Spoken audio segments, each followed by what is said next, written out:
Selamat pagi, ketemu lagi dengan View Statistik itu asik.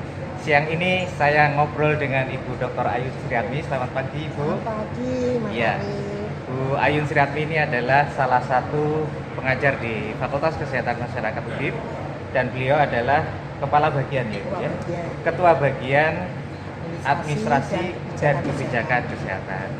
Pagi ini kita akan ngobrol-ngobrol bagaimana data itu dimanfaatkan untuk kebijakan. Karena kalau data sekedar data juga untuk apa? Tapi kebijakan tanpa data juga mau diapakan? Ya. Mungkin Bu Ayun bisa menjelaskan sedikit Ibu bagaimana itu kebijakan kesehatan? Ya, kebijakan kesehatan ini sebenarnya adalah apapun yang dilakukan, ya, semua aktivitas yang dilakukan yang berkaitan dengan kesehatan. Siapapun yang melakukan, baik itu bisa pemerintah, swasta, stakeholder yang lain.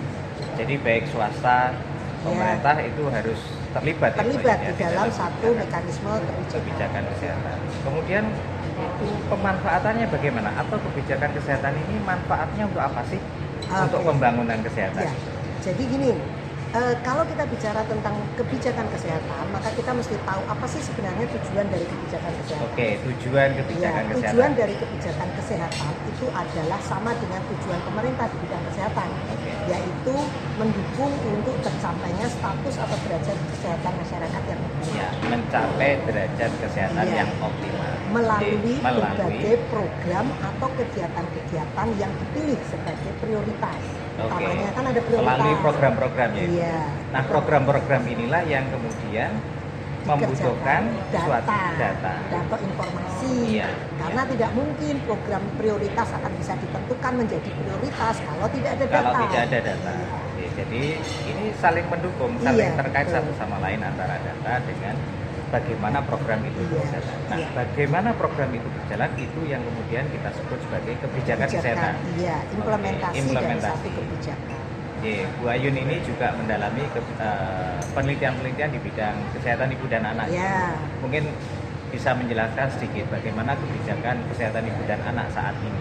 Ya, kalau kita bicara tentang kebijakan kesehatan ibu dan anak, kita tahu banyak sekali pemerintah itu sudah melaksanakan program-program prioritas yang bertujuan untuk menurunkan angka kematian ibu dan kematian bayi. Meskipun secara faktual angka kematian ibu dan kematian bayi di Indonesia ini kan agak sulit nih turunnya.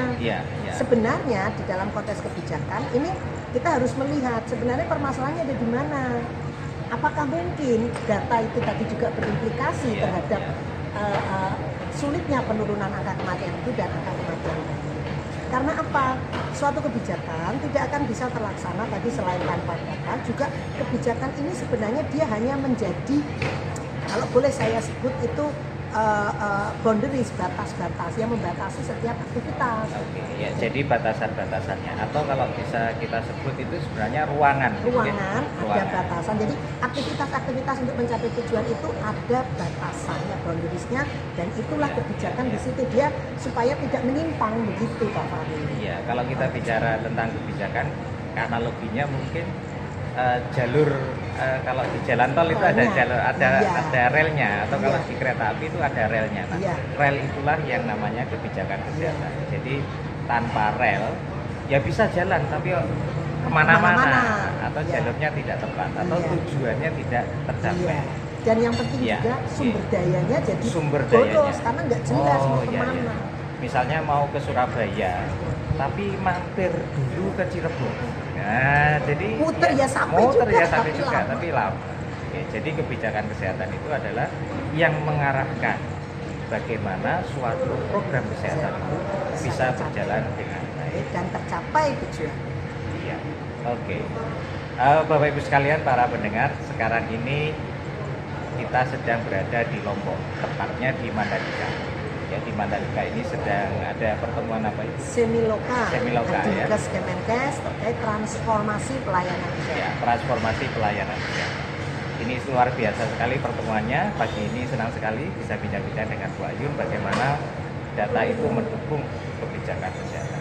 Baik, ikuti terus View Statistik itu asik. Terima kasih Bu Ayun, selamat siang. Selamat siang.